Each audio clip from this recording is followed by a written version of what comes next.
So EFT stands for Emotional Freedom Technique. It's also referred to as EFT tapping or meridian tapping.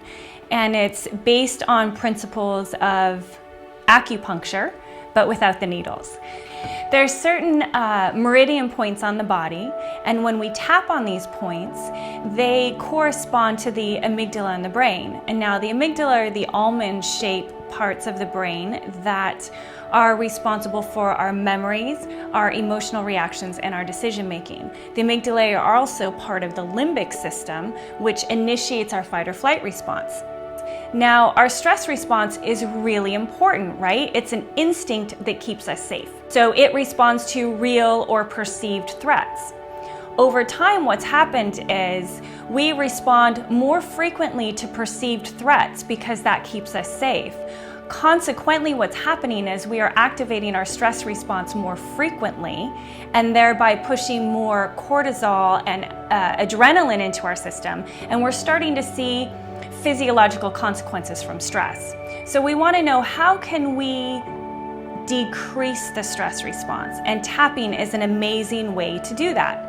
It actually creates new neural pathways in the brain. There's been scientific research that shows we can remap the brain through the tapping.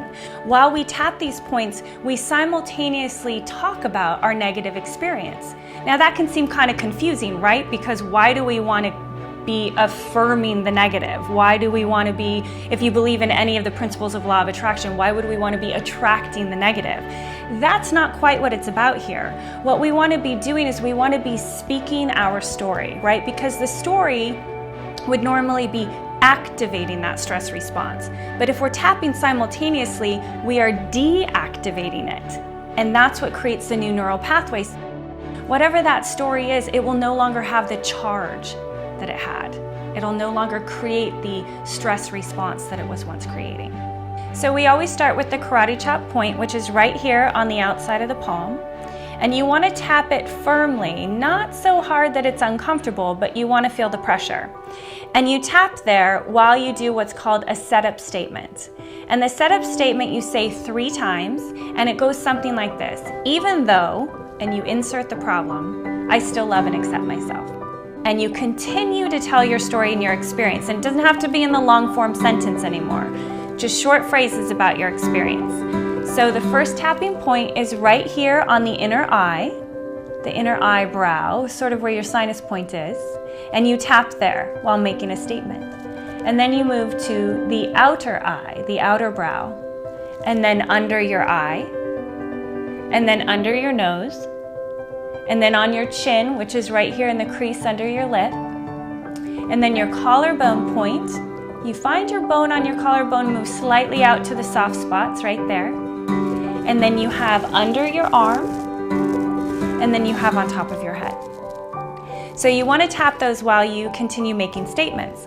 Before you start with your setup statement, think about the topic that you're wanting to tap on, and really go to that place in your mind and see what your discomfort level is on a scale from 0 to 10. 0 meaning absolutely no discomfort, you feel freedom and flexibility in your life and ready to go on and meet your day.